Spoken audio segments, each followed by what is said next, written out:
وعلى آله وأصحابه الطيبين الطاهرين أما بعد أعوذ بالله من الشيطان الرجيم بسم الله الرحمن الرحيم لقد كان لكم في رسول الله أسوة حسنة صدق الله العظيم غوث اعظم بمنی بے سرو ساما مدد کعبہ ایمان مدد بگیر داب بلا افتاد کشتی ضعیفان شکستہ رات پشتی بحق کے خواجہ عثمان ہارون مدد کن یا معین الدین چشتی مدد کن یا معین الدین چشتی مدد کن یا معین الدین چشتی۔ سب مل کر محسن انسانیت غمگسار عالم حضور رحمت عالم جناب احمد مجتبی محمد مصطفیٰ ارواحنا فدا صلی اللہ علیہ وآلہ وسلم کی بارگاہ بے کس پناہ میں جس طریقہ مل کر پڑھیں الصلاۃ والسلام علیک یا رسول اللہ، الصلاۃ والسلام علیک یا نبی اللہ، الصلاۃ والسلام علیک یا نبی اللہ، الصلاۃ والسلام علیک یا حبیب اللہ، الصلاۃ والسلام علیک یا حبیب اللہ، وعلی آلک واصحابک یا نور اللہ، وعلی آلک واصحابک یا نور اللہ، صلی اللہ تعالی علیہ وسلم۔ صلی اللہ تعالی علیہ وسلم۔ یہ مبارک اور مقدس مہینہ ماہ شعبان المعظم کا ہے، اور اس مہینے کی اور فضیلتیں اگر کچھ نہ بھی بیان کی جائے تو صرف ایک حدیث مبارکہ اس مہینے کی فضیلت میں ثبوت ہے کہ اللہ کے نبی صلی اللہ علیہ وآلہ وسلم فرماتے ہیں شعبان من شہری، کہ شعبان میرا مہینہ۔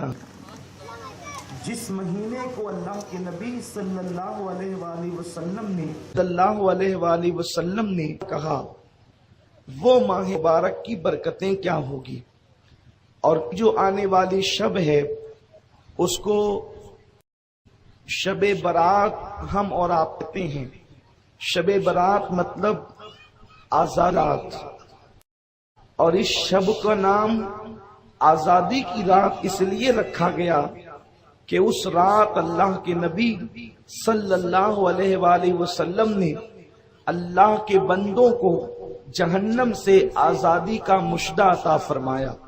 سرکار ابد قرار روح فدا صلی اللہ علیہ وسلم جن کا عمل ہمارے لیے آئیڈیل ہے، جن کا فرمان ہمارے لیے قانون ہے، جن کے پیچھے چلنا ہمارے لیے اللہ تک پہنچنے کا ذریعہ ہے، وہ رسول ہاشمی رحمت تمام آقائے مدینہ صلی اللہ علیہ وسلم فرماتے ہیں کہ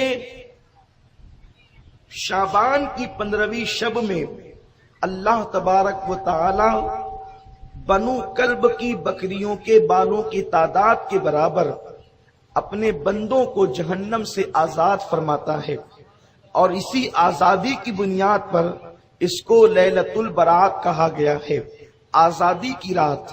میرے پیارے آقا دیوانوں، یہاں پر اس وقت کچھ لوگوں کو مغالطہ ہے کہ آخر یہ شب برات کا ثبوت کہاں سے ہے، شب برات کہاں سے ہے۔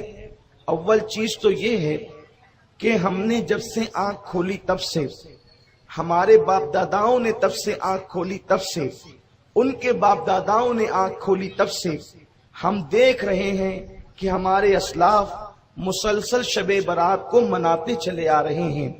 یعنی جو دور رسالت سے قریب سے قریب تر تھا، اس دور میں شب برات کو منایا جاتا تھا، یعنی 15ویں شب کو اللہ تعالی کی عبادت کی جاتی تھی، نوافل کا اہتمام کیا جاتا تھا، رب کی بارگاہ میں توبہ اور استغفار کیا جاتا تھا۔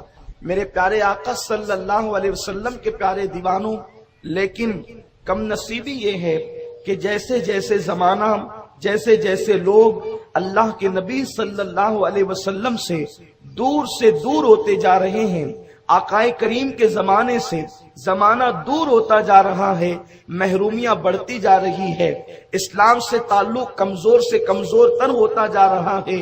اس درمیان میں شیطان نے ہمارے درمیان ایسے فتنے، فسق و فجور پیدا کر دیے کہ اب شکوک و شبہات پیدا ہو رہے ہیں۔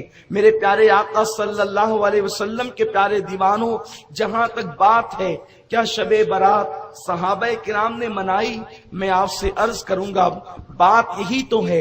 ہم نے دراصل حدیث کا مطالعہ نہیں کیا، احادیث پر نگاہیں ہماری نہیں ہے۔ اگر ہم قرآن اور حدیث کا بڑی باریک بینی کے ساتھ مطالعہ کریں گے تو پتہ چلے گا۔ آپ دیکھیں، ایک مثال کے ذریعے سے سمجھاتا ہوں کہ ایک مرتبہ اللہ کے نبی صلی اللہ علیہ وآلہ وسلم کی محفل میں ایک بدبو ظاہر ہوئی، ایک بھیانک بدبو ظاہر ہوئی۔ آقائے کریم صلی اللہ علیہ وسلم کے صحابہ اس بدبو سے بے چین ہو گئے۔ سرکار ہو،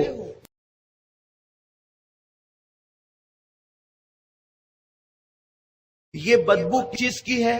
یہ جو بدبو آ رہی ہے یہ کس چیز کی آ رہی ہے؟ صحابہ نے عرض کیا اللہ جانے اور اس کا رسول جانے۔ دیکھیں صحابہ کا انداز کتنا حسین ہے، ان کا عقیدہ، ان کا نظریہ کتنا واضح ہے کہ وہ کسی بھی معاملے میں یہ ایمان رکھتے تھے کہ اللہ جانتا ہے اور اللہ کے بتائے سے اللہ کا محبوب جانتا ہے۔ اس لیے کہ جب کسی کو یار بنایا جاتا ہے تو اس سے ذات نہیں چھپائی جاتی تو بات کیا چھپائی جائے گی۔ تو اللہ نے اپنے محبوب کو بہت کچھ عطا کیا، بلکہ یہاں تک فرمایا انا اعطیناک الکوثر، اے محبوب ہم نے ساری کثرتیں تجھے عطا کر دی، بلکہ حبیب ہم بھی تیرے ہو گئے۔ آپ غور فرمائیں، جب خدا ان کا ہو جائے تو اب دنیا کی کون سی چیز ہے جو مصطفیٰ جان رحمت کی نہیں؟ تو آقائے کریم صلی اللہ علیہ وسلم کے سوال کرنے پر میرے صحابہ یہ بدبو کائے کی ہے؟ صحابہ نے عرض کی آقا اللہ جانے اور اس کا رسول جانے۔ تو میرے آقا فرماتے ہیں یہ بدبو ایک غیبت کرنے والے کی بدبو ہے، غیبت کسی نے کی ہے اسی کی بدبو ہماری محفل میں ظاہر ہوئی۔ اب میں آپ سے پوچھتا ہوں، رسول اللہ صلی اللہ علیہ وسلم کی یہ صحیح حدیث، اس پر کسی کو کوئی کلام نہیں، آپ فرما رہے ہیں کہ یہ بدبو کی غیبت ہے۔ جیسے ہمارے درمیان کوئی کچرے کی کنڈی کو اکھاڑ دے تو بدبو آتی ہے، گٹر صاف کی جائے تو بدبو آتی ہے، اس وقت غیبت کی بدبو آئی، آج غیبت کی بدبو نہیں آتی۔ تو اس کا مطلب یہ ہے کہ آج مسلمان غیبت سے پاک ہیں، کسی گلی میں غیبت نہیں ہو رہی ہے، کسی گلی میں غیبت نہیں ہو رہی ہے، کسی گھر میں غیبت نہیں ہو رہی ہے، کسی محلے میں غیبت نہیں ہو رہی ہے، غیبت کہیں نہیں ہو رہی ہے۔ بتائیں اگر کوئی یہ بات بڑے سے بڑا عالم کہے، بڑے سے بڑا شیخ الحدیث کہے، بڑے سے بڑا خطیب کہے، آپ کہیں گے ملا جی آپ کو حالات سے ناواقفیت ہے، آپ کو نہیں پتا، آپ غیبت کی ختم ہونے کی بات کرتے ہیں۔ ارے کل تک جو قوم غیبت سے روکتی تھی آج وہی اہل جبہ و دستار غیبت میں مبتلا ہیں۔ کل تک کے عورتیں غیبت کرتی تھی آج مرد بھی غیبت میں مبتلا ہیں۔ کل کے مقابلے میں رسول اللہ کا دور تو خیر القرون تھا، اس دور کے اندر سے زیادہ غیبت تو آج کے دور میں ہے۔ وہ کون بندہ ہے جو غیبت سے محفوظ نہیں؟ وہ کون ہے جو غیبت نہیں کرتا؟ غیبت کی ڈیفینیشن اتنی ہے کہ کسی مومن کے پیٹھ پیچھے اس کے بارے میں ایسی بات کریں کہ اگر آپ اس کے منہ پہ کرتے تو اس کے دل کو تکلیف پہنچتی، اسی کا نام غیبت ہے۔ میرے پیارے آقا علیہ السلام کے پیارے دیوانوں، بتاؤ دنیا میں غیبت ہو رہی ہے کہ نہیں ہو رہی ہے؟ بتاؤ دنیا کے اندر غیبت ہے کہ نہیں ہے؟ گھر گھر غیبت عام ہے، گھر گھر جو ہے محلہ محلہ غیبت عام ہے، بلکہ اب تو اللہ کے گھر میں بیٹھ کر بھی غیبتیں ہوتی ہے، مسند درس پر بیٹھ کر بھی غیبت ہوتی ہے۔ پھر مجھے بتاؤ وہ بدبو کیوں نہیں آتی